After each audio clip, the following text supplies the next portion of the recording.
And we are live after a few minutes of tech fun. We had gremlins in the house having fun with us, but now we are live.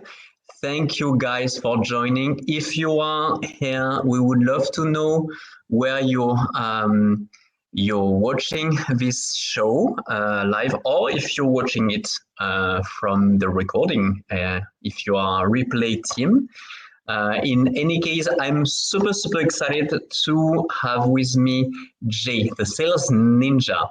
And actually, I wanted to add that because I never mentioned that, but I actually trained in ninjutsu back in the days. What? I've been studying ninjutsu for 2 years. We'll see if we Wow. have time for that because it could be fun. But I've been an actual ninja in training, Naruto style. No, not Naruto style. Real life badass ninja actually.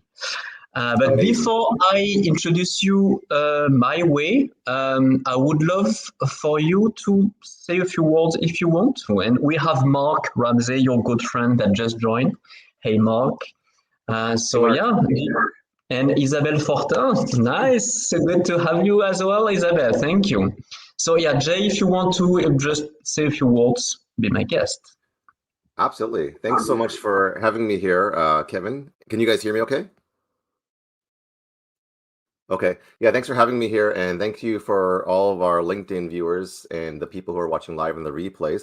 My name is Jay, and my peers or colleagues know me as a sales ninja. I didn't give myself that name, but people gave me that name because I went from being a former introvert, former banker, former pastor for over a decade, and basically having some financial challenges and having to turn to and pivot to high ticket sales and really not knowing that industry at all, and having to pivot and going from working minimum wage jobs to delivering newspapers to raising support as a missionary was not a fun ride in terms of the finances, but it's something that I learned a lot about that servant heart, which we're going to talk about in this podcast, with that whole misfit and thriving with your gift, and got really good at it apparently. And people started asking me to teach them how to sell, how to grow their businesses through sales. And I'm like, I have no idea what I'm doing. I was kind of like, leave me alone for a little bit, because I'm still trying to figure stuff out. And I think I've gotten to the point where I don't think I'll ever arrive. And I took a master's of divinity at the largest seminary here in Canada, and my systematic theology professor said, Jay, if you ever come to the place in your life where you think that you've actually arrived in life, you've actually died, because we stopped learning. And so I was like, that was really powerful. That stuck with me, for that long. So that's a little bit about me. Awesome, I love that. And yeah, I really love that line when yeah, basically when you stop learning, that means yeah, you're pretty much dead. So it's very powerful, a very powerful take. So I would love to say hi to Hunter that just joined us as well. So good to have you in the room, Hunter. And so that's the thing. So your profile is very business oriented for excellent reasons, right? You're a sales professional. So obviously you're all about business, you're all about sales. So it makes sense. And I was like, hey, you know what? Maybe some people would like to know a little more of the in-person, real life of business, Jay. Mm. So actually, it might, we'll see. It might actually do your business some good. I strongly believe that, hey, you know what? Behind every single business, there are real human beings. Astonishing, right? You wouldn't ever Absolutely. get that. But actually, behind the sales ninja, there is a real human person. And I would love for people to know the real human a little more. And we'll explore that together. So very first, so you still so gave some interesting bits, in your LinkedIn profile or in your bios I could find. And there's something I read. You said, I honestly didn't believe I could succeed because of imposter syndrome, limiting beliefs, fear of failure. and so on, I guess. And you know what? That one, I believe many of us, if not most of us, if not all of us, we have known that, or we are still having issues with that. So I feel it could be extremely inspiring. So we'll see if we get back to it. But really, that overcoming imposter syndrome, that's a big one. Limiting beliefs, we will touch base on that. But I wanted to mention that. And there is one thing that definitely attracted my attention: chief of loves. Like you in one of your bios, chief of loves. Yeah, it's my French accent. I like Chief laughter. of what? Sorry, love? Loves. I don't know how you pronounce it in plural. How do you spell it? Oh, Laugh. laughs. Okay, I got you. Yes, yeah. My French accent, right? It's my boon and my doom. Deal with it. I love Sue your me. accent. I love your accent. It's beautiful. Sometimes it's not that understandable. So yeah, that one I was like, interesting, and that doesn't match too much the sales ninja, and that's also why I was like, hey, you know what? Let's bring that in the mix. It feels there's a very interesting story, at least one behind that. So if you want to explain about it, at least rapidly, that would be amazing. Yeah, let me think. Let me think. There's so many. I like people who know me really well know that I'm the biggest kid. Like I have three kids, 15, 13, and 10. And my 10-year-old daughter, when I'm, playing around and, I coach a lot of their soccer and their volleyball teams. And I'll just kind of get right in with the kids. And then, I'm like, I try to do a teaching moment where I say, I want to be able to make sure I can teach and train and speak to you at, an age level where you understand. You guys are all 10. And then my daughter, who's 10, said, Dad, you're like maturity of an 8-year-old. Sorry, 6-year-old. Right. And I think because I'm a big clown and I love to have fun, and life is too short to really, be serious in life and business and relationships and marriage and parenting. And, laughter and entertainment is something that is, I think, a lost art in today's day. And I actually use that in my training. I use it like, I don't know if you've been in some of my master classes, but sometimes when people are tuning in, we're doing like workouts, we're doing like stretches, we're doing like jumping jacks, and people are like, getting up and having fun. We got music going on and it's like a party. And I thought, why don't we just learn how to have fun? And I help lead the music at my church. And I said, we do more parading and more cheering at like a football game or a football soccer game, and here we have an opportunity where we can really have fun in the church, if that's even allowed. So I want to give you permission, whether it's in the church, whether it's in the business, whether it's in your marriage, whether it's in your parenting, whether it's in, just life, just to have fun and to really enjoy each other and be able to laugh. Oh, I think you're muted. Something, yeah, okay, good. So There you go. thank you Yeah. so much for that. Yeah, and I love that. You see, it's exactly the kind of thing I wanted to bring in the mix, because for most people, I believe sales is like extremely triggering or very serious. There are major stakes, right? Like sales, you can't miss it. There's a lot of pressure around it. Very serious business, and I love that you're so good at sales, but you don't take yourself so seriously, and so you're chief of love. And thank you so much, Hunter, for helping me out in the chat, in the comments. He got me. Apparently, he understands my accent somewhat. So I really appreciate. And yeah, I feel it's so important. Like, why so serious? Even for Mm. serious things, apparently serious things like religion, like sales, like business. Yeah, politics. I'm like, yeah, let's leave it at the door. I'm not a fan of discussing politics, at least in this kind of public settings. But still, why so serious? Let's just have some fun. Life is way too Yeah. short. So, Right. so love your approach. But okay, I would like to first say, guys, in the comments, and Jason just joined us. He just jumped from his own podcast as a guest and now joining us. Thank you so much, Jason. And I'd like first to say, if guys, you have any questions for Jay, feel free to ask in the comments. I'm sure Jay will be so happy to answer them as much as he can. Obviously, if you ask him about quantum physics, I don't know, maybe you might surprise us. No, But I no, don't know. clearly I won't. But if it's about sales or having fun, I guess you can be quite good on that. And waiting for your questions, if you have any, I'd like to start with mine. So, what made you decide to become a pastor to begin with, then specialize in sales, which like the big spread, right? The big jump. Yeah, great question. So I was a banker for the largest bank here in Canada. I'm born and raised in Toronto, Canada.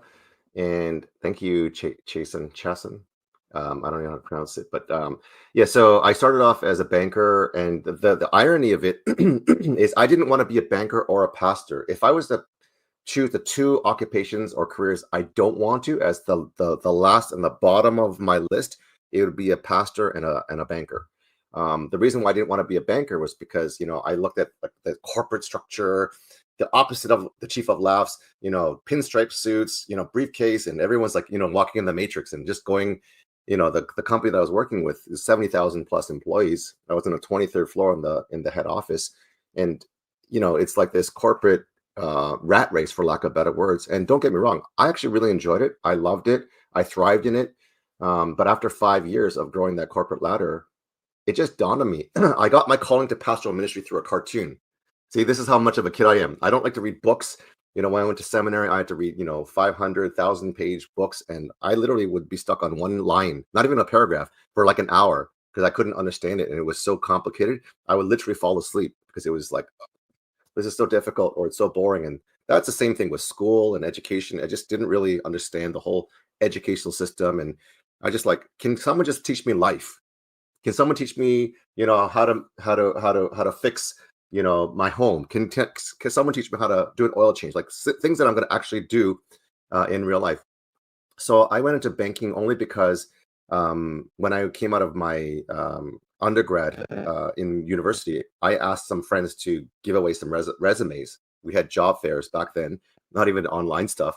And one of my friends went to a university, and he just went like this to like 50 of my resumes. And I forgot to tell him. I said, whatever you do, just do not apply to any banks. I forgot to tell him that. And the only interview that I got from all those hundreds of resumes was a job opportunity with a bank. After I think it was like 4 or 5 interviews, and the last one was in front of a firing squad of 3 senior executives in the bank. I was like, gosh, like this job cannot be that good to go through like 5 rounds, right? Like it's. And then the last question that they asked me in the interview was, "What do you know MS Visio?"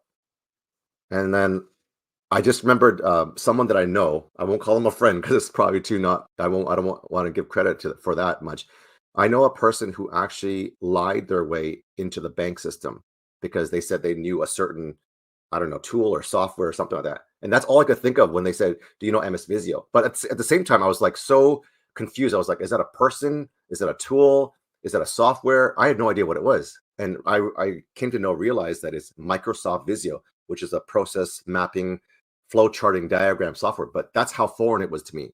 And they said, in order for you, because I got shortlisted to like the bottom, 3 people after 5 interviews, you must know MS Visio. So I was like, is that a person? Is that a tool? Is that a software? So I was just like, and I'm like, should I lie?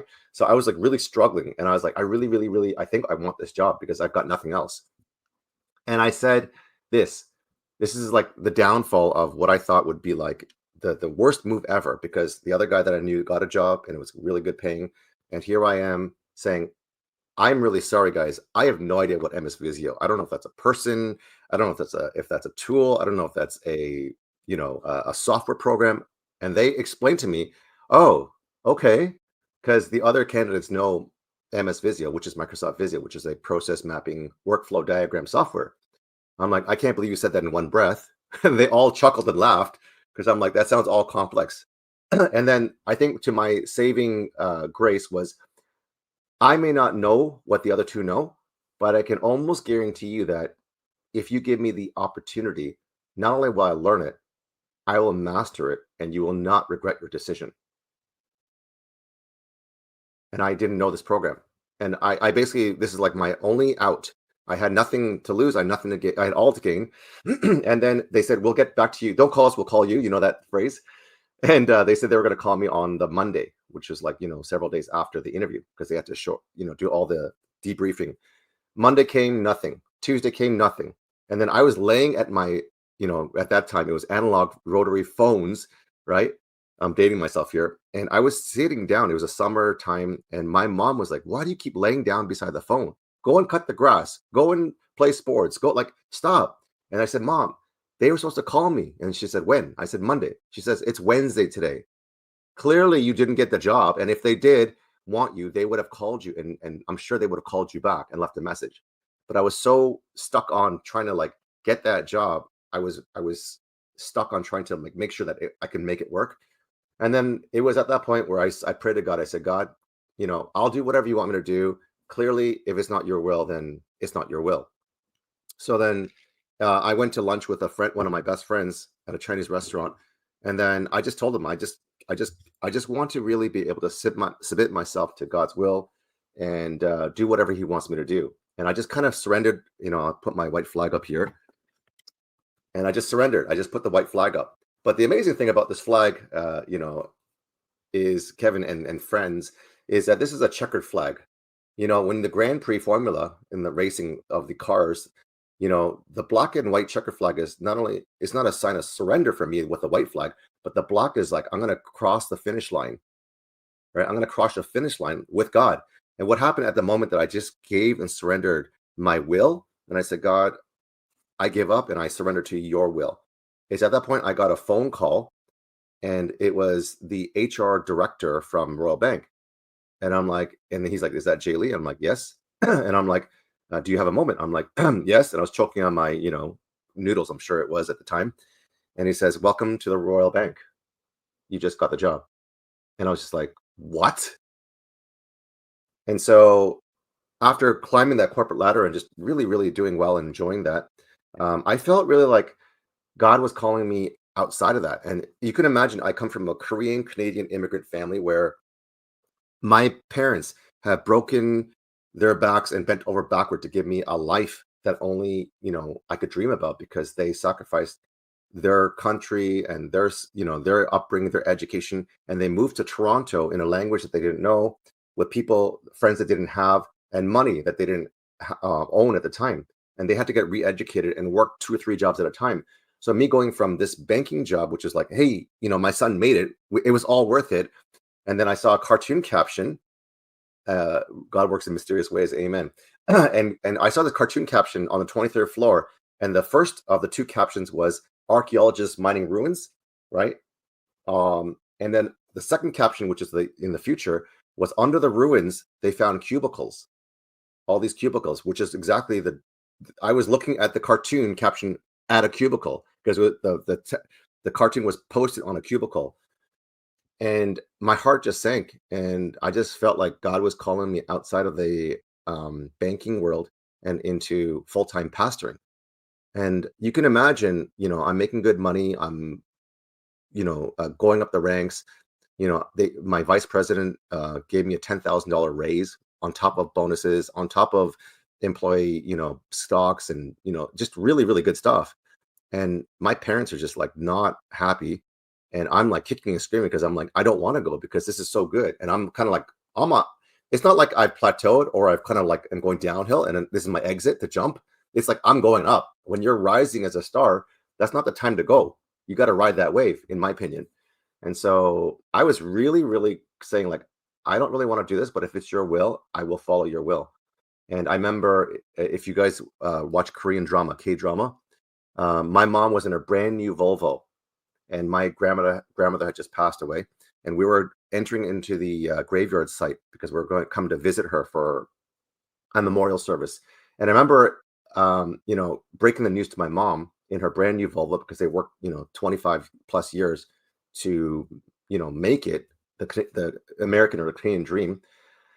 And then what happened was this, I broke the news to my mom, and it started to rain, and I could hear like the Korean music in the background. It's like one of those really sad movies, and it was like slow motion HD. The car was moving, this beautiful luxury car on the pathway, and it started to rain, and it was almost like tears. I felt like there were like tears, whether it was my mom's tears, my parents' tears of all their dreams that they hoped, that they longed for their children, was broken. And I could feel in my heart, in my spirit, that there was such a sense of grief. There's a sense of loss that was so hard to bless, if that makes sense. As I'm asking my mom for her blessings to become a pastor and go into school to learn how to become a pastor, and she basically was not really for it. And it was almost like as close as you can get to the opposite of a blessing. And that was the segue of going from banking to pastoring. So it was a very tumultuous time. Okay, so I understand actually. So because of your banking experience, then your sales experience makes much more sense. And then you had the pastoral experience in between that made you more deep, obviously, and gave a totally different take on things. And then, So but yeah, true. I feel it makes much more sense because Mm. obviously in bank you were doing some sales somewhat, not as focused, not closing as you are doing now probably. But still, it's totally connected, so it's very interesting. Want to say a big welcome to Rose that joined us a few moments ago. And yeah, she nicely said we are two of her favorites, so that warms my little heart. Thank you, Rose. That's super cute. And yeah, that's very fascinating. I saw several people in the chat reacting to that when you mentioned, when actually you decided to surrender, then magic happened. Mm. And I feel, and obviously, like in your work, you are extremely intentional and you help your clients to be extremely intentional. But there's a very powerful force, and I believe whether you're religious or spiritual or not, or scientific as well, maybe very Cartesian, uh, there is that ebb and flow of intentionality and letting go that Mm. is extremely powerful. Like Mm. and it's really a dance. There's that very cliche saying, art and dance, art and science of that. Finding the way that sometimes is exactly when you stop being so intentional that all doors open. So Mm. yeah, I feel it very fascinating. So thank you. It really obviously brings a lot of light in your quest of a journey, in your personal quest of life. And so I'd like now to explore another thing. So you mentioned that you weren't only a pastor, but you already were an introvert. Yeah. And that's so I don't believe you became something else that an introvert. I believe you're still an introvert, but that you were able to transcend your introversion somewhat and get some new layers and allowing you to go beyond your natural tendency of recharging energy, etc. But still, not so many introverts are able to do that, are able to be so easy on the camera, so flowing. Like you, how many times are you on camera these days?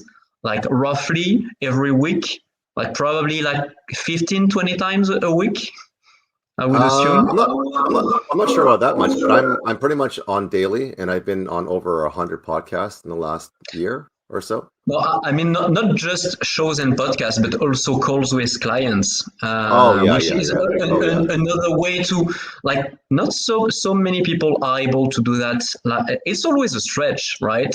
Oh You're yeah. not hiding in your cubicle, just in No. front of your computer and clicking on your keyboard, right? So you're out there making magic, Yeah, either in 8 to 10 calls a day.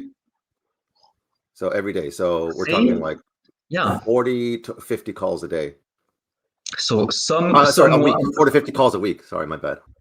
no, yeah, 40. So most of them probably are one-to-one, but you still have some group calls and the Yes. podcast you mentioned. So how were you able to do that, to transcend your introversion, to get the kind of energy recharge from the source that is not natural to you? How did you do that? You know, um, it's a supernatural miracle of God. I mean, I don't know how else to say it because, you know, in the tests, in the studies, even as a kid, I mean, I was extremely introverted, like to the point where I couldn't go to the washroom because I was too scared to ask. I couldn't ask the police officers to not give us a ticket when my parents asked me to tell the officers not to give us a ticket. And I literally hid in the back seat of a car and went into a fetal position. I couldn't raise my hands when the guidance teacher asked me a question. I couldn't do public speeches. I couldn't ask my high school, crush to the prom, and I lost out many, many opportunities. And then that summer of my last year of high school, I went to a campus event that my parents sent me to in Long Island, New York, and basically a campus missionary shared the gospel, which is the good news. And I've been going to church all my life, and I'm like, I've heard it, I've done it, I don't really believe it, or maybe I do, but I don't really understand it. And she actually articulated in a way that actually resonated with me. And long story shorter, I felt like God was knocking on the door of my heart, saying, being good is not good enough, and going to church doesn't make you a Christian. And so I felt like it's a personal decision that I need to make. And so that surrender, that whole idea of surrender is a common theme. And so I decided to, before I surrendered, I thought, if I give my life to Jesus, I feel like I'm going to be downgrading my life because, Christians are losers, or maybe it's like, it's not looking good on me, right? That type of thing. It's a terrible, terrible mindset. But I really felt God, really pressing into my heart and convicting me to trust him. And it's at that time that I let go. We call it the third person of God, which is the Holy Spirit. God the Father, God the Son, God the Holy Spirit. The Holy Spirit filled me from head to toe. Because it's my own testimony, I can't say that. I can only say this is what happened to me, and the power of God came into me, and I went from an INFJ to an ENFJ. So I went from total introvert to massive extrovert and reluctant evangelist, because I don't want to even share the gospel or good news to people, because my nature from the old self of 17, 18 years was no, I don't want to talk.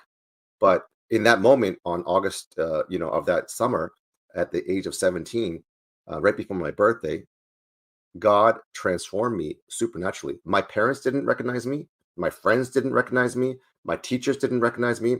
The people that were there at the retreat, the conference, did not recognize me. So it's a radical. And when I do, like, we do high school, or sorry, not high school, we do elementary school alumni events once a year. My teachers, who are still coming to these events, and my friends, who I was in class with every single day, know the old Jay.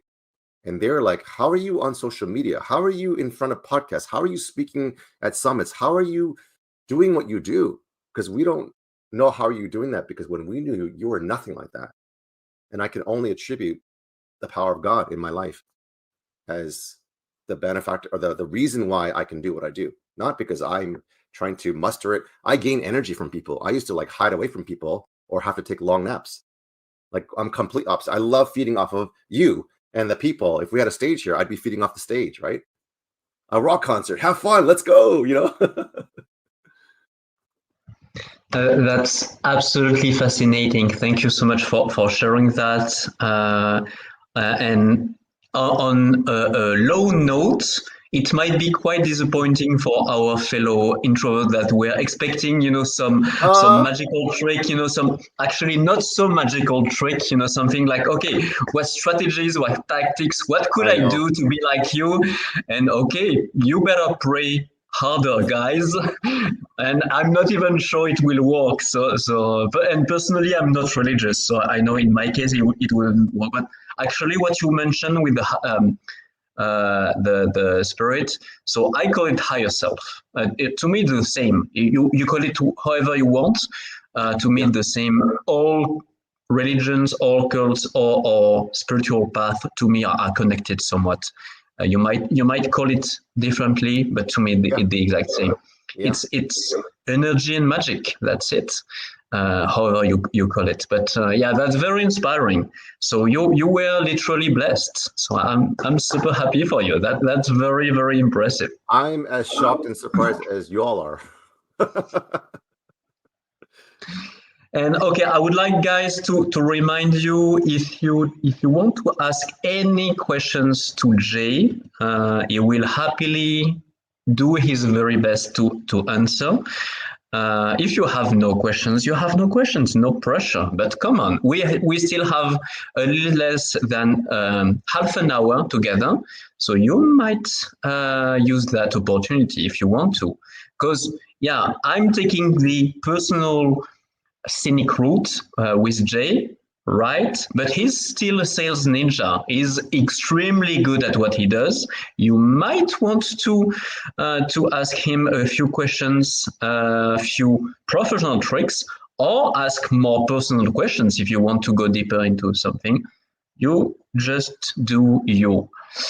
And in the meantime, I will keep asking questions. So, Please. and I love that Mark is present because actually, Yeah. Mark, I thought about you and your fellow Jordan and Luke when preparing that question. So, Jay, how have authentic relationships and genuine connections played a role in your success? I would attribute most, if not all of it, to relationships and authentic, you know, not burning bridges, but building bridges. And I was just talking to a VIP client of mine where she lost two clients because she burned bridges because, she said things. It could be cadence or sequence. It could be emotional, being provoked. It could be having strong opinions. And we're all like this. We're human beings. Where we all have different degrees and levels of emotional IQ and maturity and our personalities. However, when we are in a potential connection and relationship in business, there's that whole idea of being professional, but not forgetting to be personal. And I think what I was mentioning to my VIP client was there was too much personal emotion and bias towards your opinion versus what is helpful for that person. So I was actually going through the role play with her, and I said, "What if you took the situation and we kind of reversed it because you lost those two clients?" And I did a role play with her, and I was said, let me be you and you be that person. And if we said it this way, and I said, give me your honest feedback. What do you think would happen? She goes, I know that both of them would have been clients if I had taken the route that you were suggesting. And there's a way to be professional and personal in a relational way. And I said, it's so important, even if it's not a good fit, even if you don't get along, even if they're going to be a nightmare client, to exit sweetly, to build bridges and not burn them. I love that. I really deeply love what you mentioned. Actually, last week with my own clients, we discussed of that strategies to get away from toxic relationships. And actually, I still consider burning bridges is still definitely an option. Sometimes it can really literally save your life. So sometimes it will be the absolute best way to go, but to me, it's really the last resort way to Yeah, go. And, you're and right. I have at least three other strategies before that that I will consider before considering this last one. You Now, should do a back masterclass in on the that. days, back in the days, it wasn't the same when I was a young adult with a very fiery temper. Yeah, I burned many bridges. Me too. I was an arsonist of sorts. So I made, and still, like, I have one specific example in mind. I decided not burn bridges, but actually to sit at a table and discuss and explain to that person why we wouldn't ever see each other again. Mm. He never were able to receive that. We have a saying in French: "You can't give water to a donkey that is not thirsty." So if someone is not ready to receive, they won't ever receive, right? So But true. still, I know it was the very best way to go. I decided Mm. to put that relationship into ice cage and just leave it behind, and I never looked back. But yeah, burning Yeah. Good bridges move. in a hot, fiery anger move. Yeah, usually not the best. Not the best course of action. Totally agree. So thank you so much for that. And There's yeah, a, I there's a know there's a saying. I met you. Sorry. Sorry, go ahead. There's a saying that says you can never be mature if you are not emotionally immature. If you can never be mature in your life in terms of the way that you present and do business. If if inside, you know, that iceberg model where 20% is the surface level and 80% is all the stuff that's all the junk underneath. If we're not emotionally mature, it's impossible for us to be mature professionally. It's very, very interesting. But I love that. I love that. Yeah. So I will let it simmer for a moment. It's You're a very, deep very person. deep I can and see you very processing. powerful. Yeah, yeah, yeah, No, yeah. absolutely. So I will. It's about you today. It's not about me. So That's I will okay. do my thing and start to be arborescent with that. But in the meantime, I would love to highlight. So we have a question. So from your friend Mark. So who was your first client and how did you Ooh, achieve your results? great question. Oh my goodness, we're going way back. Okay, there was a one Navy sergeant who came into the program, and he was selling or trying to sell, I think it was $30 membership for his leadership consulting program, $30 a month. And he said that his many of his colleagues, were not able to afford it, whether it's imposter syndrome or whether it was cash flow. And I said to him, we can help craft an offer that's $10,000 and sell that as a high ticket offer. And he's like, Jay, did you just hear what I said?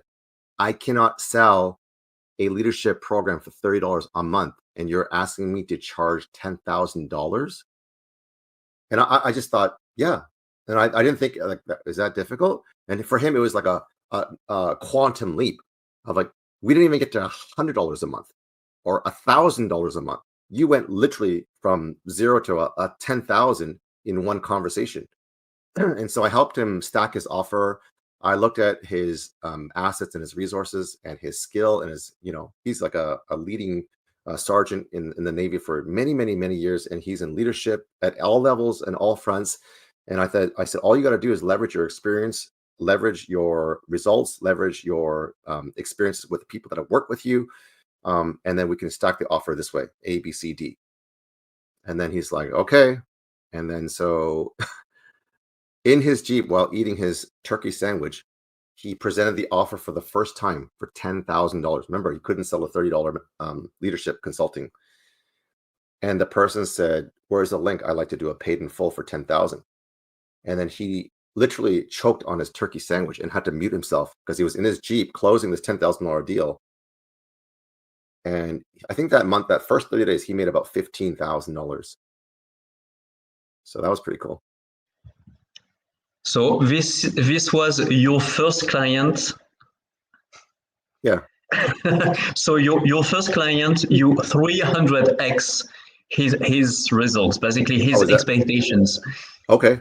That's a good math. I didn't even do the math, but yeah, I guess so. I'm quite good with Yeah. math. Yeah, 300x plus. Actually, I left a few crumbs Yeah. on the side, right? But Yeah. that's impressive. Yeah, what a first. Yeah, so I guess it set the tone, Now we understand why you became the sales ninja, right? It makes a lot of sense. Well, and before coaching, I was doing high ticket sales closing. So I was actually closing for like coaches for you. So even before that, the first client as a high ticket closer, I just started giving some thoughts and ideas because I was like, even though I'm new to this and I literally came from pastoring into high ticket closing, I thought, we have $1,000 package here that we could sell for, I don't know, probably 50,000, 36,000, and 15,800. And he was like, "What the heck are you smoking? Who the heck are you? You've been here for 10 days and you're trying to like help me to run my business."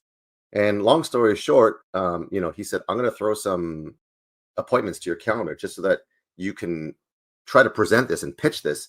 And, I'll do a I told you so when it doesn't work out." And then I started a one call close these 50K deals, 1 to 3 a month. So that company went from 0 to 16 million in 29 months. So that's even before when I was a high ticket closer thinking, here's some suggestions. What happens if we follow through with these?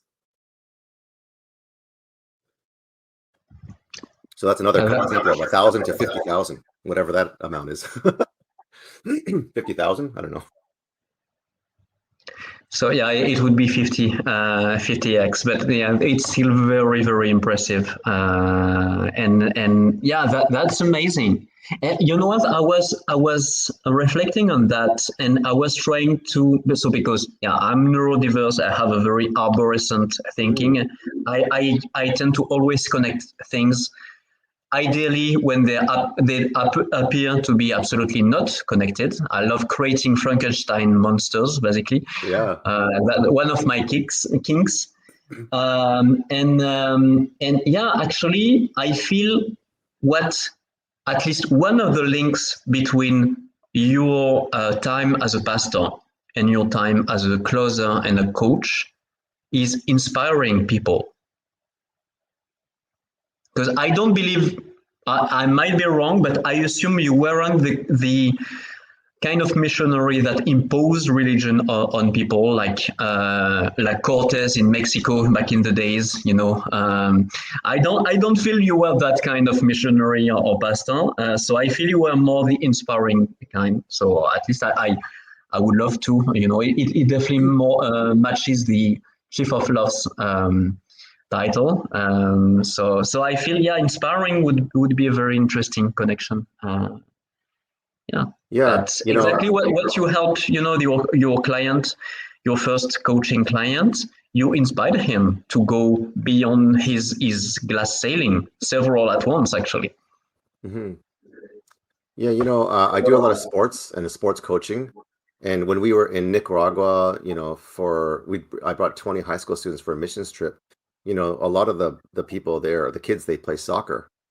And so I played a lot of soccer. I coached a lot of soccer. And so when you're a leader at anything or you're really good at something, whether it's business, sales, marketing, lead generation, soccer, um, people, whether you're a leader or not, people look up to you as a leader because they look at you as a role model, as in you've done the reps and you've done the extra time to learn these skills. And now these kids are looking up to you. So whenever we, drop the ball in the field, we would have dozens and dozens of kids coming and we would play for hours on end. And what we did was we invited them to like a arts and craft. We invited them for some meals. We invited them for, even like this, we call it campañas, like services, where we were sharing the good news. And most of the people there were single moms with many children because the guys left. And that's a lot of the culture there. And so, really, really serving well and not forcing anything on people, but building those, like you said, authentic relationships to help them not survive, but to thrive was key. And then when you win their hearts and that they know that you're interested in them, they have an interest in you. Law of reciprocation. Yeah, I love that. Yeah, and that's the thing. The very best way we have to learn as a human being is through mimicking. Mm. As babies, we mimic our parents and or our siblings, our big siblings, and we mimic our peers, we mimic our teachers. We spend a lot of time mimicking. Oftentimes it backfires. After some time, comparing to others, usually it's not the best way to go. But at least when we start in life, we always mimic. So it's ingrained in us. So leading, absolutely. Whenever we do something, people are watching. They might pretend they're not, but they are always watching. So absolutely, I feel, yeah, it's very, very powerful. Love that. Okay, guys, we're slowly but surely going towards the end of this beautiful time with Jay. So this is your very last opportunity to ask questions. No pressure, but still. And I would love for now to know, what are you working on these days and what excites you most these days? We just started Wood Dragon year in lunar cycle, right? So to me, it's a big deal. I don't know about you, but to me, it's a massive, giant deal. So how do you feel about this coming year? What's going on in Jay's life?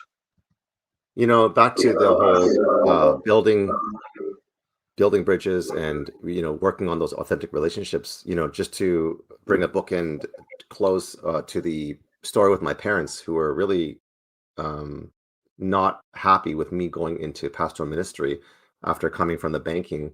And really, my parents struggled with that for years. And then I think about 3 or 4 years into the 10 years of my pastoral ministry, my dad, called me into the kitchen. They have this massive home, 5 bedrooms, huge Scarlett O'Hara staircase. They drive a Mercedes Benz and a Volvo. They work their heinies off, their tails off to make a good life. And so while I was struggling as a pastor, financially I wasn't doing well. And my dad called me to the kitchen, I think 3 or 4 years into my ministry of pastoring and struggling. And he called me to the kitchen. And I don't know about you, but like, I don't know what your situation is with your dad. Whenever my dad calls me for a talk, I feel like I'm gonna get in trouble or I'm gonna get spanked, or like that's what the thought. So I'm like, there's nothing good that can come out of this talk, is what I thought. So I come to the kitchen table. I'm like, this is pretty serious, right? And then he said to me, Jay, when you were deciding to follow God's will to become a pastor, mom and dad were not really happy with what you were doing. And we weren't really blessing you because we were trying to protect you from, living in poverty or going broke, because we worked so hard, you worked so hard, and we felt like all that would crumble. So we didn't want you to go into pastoral ministry because we felt like you were undoing kind of what we were hoping and what we thought you wanted as well. But we wanted to apologize and say that we were wrong, and that what you were doing to follow God, even though we didn't agree and we didn't understand at the time, we see the way that you're serving people, we see the way that you're loving people, we see that way the way you're building authentic relationships. We know that you're not doing it for the money, clearly, and you have a special heart towards people, to connect with them and to network and to introduce people to other people. And my dad was like, you have a better character and personality than me. I could not do what you do. You have a special gift. And I want to, and it's weird because, my dad's much older than me, but we look the same except he has white hair. I'm getting some now, or a lot now. And it was like at the table, I think of like, Lord of the Rings, like those big tables, it's grandeur, and we're in a movie set. And even though, it's father, son, I feel like it's like time stopped just for that moment. And we were equals. We were equals at the table. Like, age did not matter, ethnicity didn't matter, culture did not matter. In this culture, you got to understand, even if you're a year older, the underling is a peon. Like, if you were 1 year older than me, you could tell me to go get water, massage your feet. Like in Korean culture, it's like you're a servant, and you can literally be told whatever to do, and the underling or the person younger has to not only respect but listen. So when my dad and I were at the table, all that culture was like gone. All the religiosity and just everything was gone. Age, generation, it was gone. And equal among equals, he says, I want to apologize to you and say that I was wrong, and I want to ask for forgiveness. And in this culture as well, in Asian culture, I'll say as a general statement, that is not common. I would say it's almost it's exceptionally rare to have a father apologize to their son for something that they thought, was a right decision when it was not the right decision. And I'll say this: when that happened, when that relationship was bridged, and that authenticity and that honesty was just, that conflict was resolved, and that forgiveness and that love was restored, it was from that moment on, my pastoral ministry and the trajectory of my life exploded. Not only accelerated, exploded. Like it launched like a rocket pad. And so I think there's something powerful of, in the Bible it says, unity commands a blessing. Ephesians 4 talks about the unity that happens, and we don't even need to get religious here or woo-woo, but when unity happens in marriage, when unity happens in business relationships, when unity happens in friendships, in siblings, there's nothing that can stop you, because you could become this you become this unstoppable force. And I think that's, when we talk about, we are the world, we are the children, we want to make this world a better life, so let's start giving. And when we bring the unity of the world, we can transform the world one person, one group at a time. And so that building authentic relationships and restoring, those broken bridges, and bringing that unity and say, like, we can work together in a powerful way because we're better together. So yeah, the misfit can help you to thrive. I love that. That was absolutely beautiful. To me, there is nothing woo in that. I believe this word is total nonsense. It's just people that don't understand, what's going on. The way most people don't understand how a fridge works, right? I don't. I would assume you don't the same, like, right? I have no idea. I have no idea. It doesn't mean we don't have to know how it works to witness and admire the power of it, and see it working, right? You don't have That's to true. understand how it works to see the magic out there. Yeah. Yeah. And there are so many examples, but no, that was absolutely beautiful. Thank you so much for that. I totally agree. And yeah, I know quite well various Asian cultures. My Hmm. father has been a specialist of Southeast Asia Really for 50, maybe 50 years now. Maybe not that much, but 40 plus. amazing. And I've studied Chinese, and mostly Chinese and Japanese cultures for Wow. since my teens, basically. Oh So my yeah, gosh. I totally can back you up. What your father did is extremely rare, Mm, and he gifted you an amazing present. And mhm, actually, I believe, what is rare is precious. The mm. rarest it is, the more precious it is. So coming from your culture, he gave you an invaluable present, and yeah, Absolutely. no wonder it empowered you so much. Mm, So that's wow, that's impressive. So mhm. giant kudos to your dad. He's a modern dad, right? A modern days Amazing. dad. I love him. So Amazing. Yeah. yeah, yeah, big vibes to your dad. He deserves it. Obviously, he raised you well, and I will assume that your mom obviously had a giant share in Oh, the mix. she's the So biggest so giver and the most affectionate person, and so she is yeah, amazing. Yeah. yeah, Mama Lee, you have some good vibes for you as well. All right, so you told me you might have a little gift for our audience for this coming Thursday. Am I correct? Yes. So, Yeah. guys, if you'd like to witness Jay's magic, Jay's ninja skills in person, I invite you to claim your complimentary guest pass for the masterclass, upcoming masterclass on Thursday, 10 a.m. EST, right? Am I Yeah. correct? Eastern Standard Time. EST. Correct. I didn't mention it, but EST. You just DM guest pass to Jay. He will give you all the details. So I will just let it run. Yeah, thank you. So, guys, apparently no one had extra questions. They're probably still in awe by your share. And actually, I wanted to congratulate you with your storytelling skills.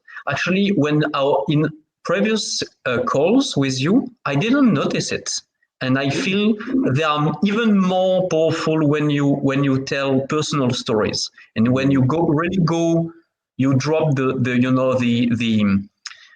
business hat and you Mm, just go personal. I have the feeling you go one layer deeper and it mm, shines even brighter. thank you. So actually, it might be interesting to try to connect those two. If you can bring that and reinforce, what you're doing in business, that might give interesting results. I took Just note, and I thank you for that. Yeah. my humble opinion. I don't know about you guys in It, the no, it audience. resonates deeply with me, so I definitely going to So, take but that. yeah, you are really very, very physical, in the best way. It's always really good to, or maybe I just didn't notice before, but I have the feeling you'll see, you'll double check. So thank Thank you you. again so very much for accepting my invitation. My apologies once again for the mess up. We were supposed to have this call in January. My bad. I had a schedule hiccup, so that's absolutely on me. But here we are. We finally Let had that. Go Let me ahead. just say, the fact that you are in public live, you know, apologizing for I don't know, it's called mishap. I thought I actually screwed up because I thought, oh gosh, I missed the time and date, and I was like, no, I didn't. I was on time. I was on the date. It was just a misunderstanding, and the fact that you are, publicly in front of your peers and LinkedIn live, it shows that your character, your personality, your authenticity. I have mad respect. Like just this last, what a great way to exit. Like, I want to thank you for your platform. I want to thank you for, presenting an opportunity for me to come, speak to your audience as well. So I am, my respect for you has just gone up, you know, tenfold. I appreciate you. I really appreciate. I receive it fully, and yeah, to me, vulnerability is never a flaw.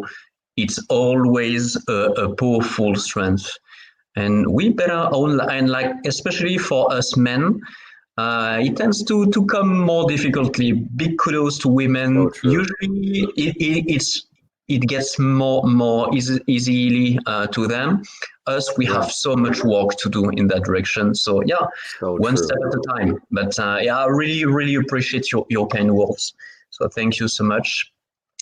So this was a Happy Misfits special.